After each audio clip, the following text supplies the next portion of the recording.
تبارك الذي بيده الملك وهو على كل شيء قدير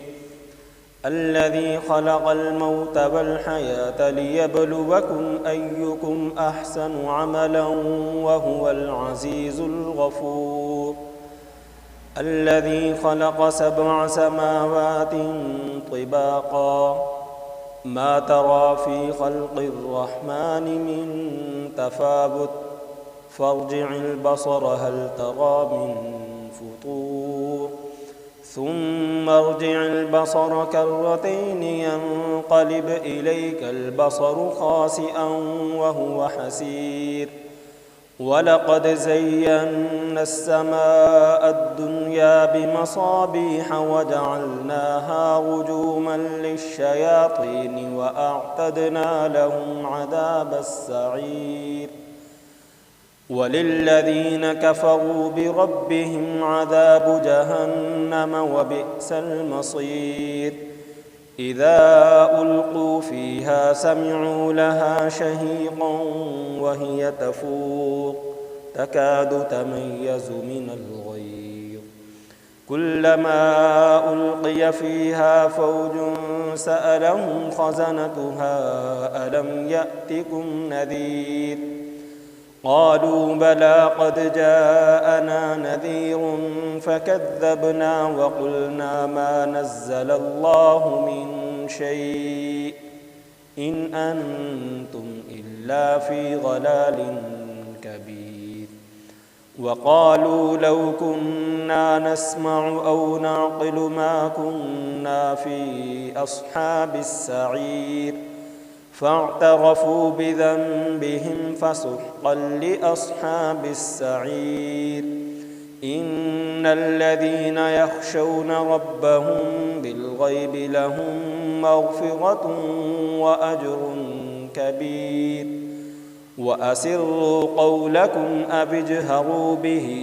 إنه عليم بذات الصدور ألا يعلم من خلق وهو اللطيف الخبير هو الذي جعل لكم الأرض ذلولا فامشوا في مناكبها وكلوا من رزقه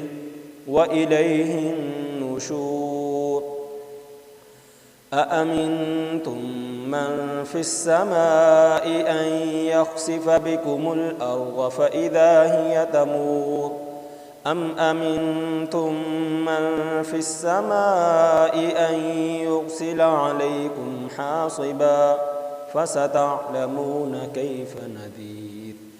ولقد كذب الذين من قبلهم فكيف كان نكير أولم يروا إلى الطير فوقهم صافات ويقبض ما يمسكهن إلا الرحمن إنه بكل شيء بصير أمن هذا الذي هو جند لكم ينصركم من دون الرحمن إن الكافرون إلا في غرور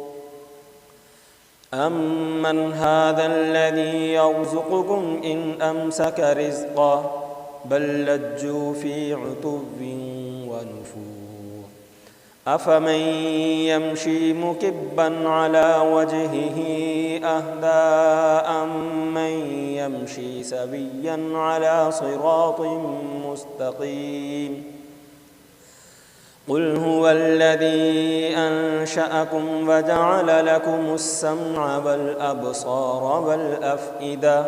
قليلا ما تشكرون قل هو الذي ذرأكم في الأرض وإليه تحشرون ويقولون متى هذا الوعد إن كنتم صادقين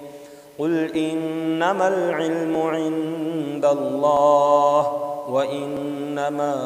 أنا نذير مبين فلما رأوه زلفة سيئت وجوه الذين كفروا وقيل هذا الذي كنتم به تدعون قل أرأيتم إن أهلكني الله ومن معي أو رحمنا فمن يجير الكافرين من عذاب أليم قل هو الرحمن آمنا به وعليه توكلنا فستعلمون من هو في ضلال مبين قل أرأيتم إن أصبح ماؤكم غورا فمن يأتيكم بماء معين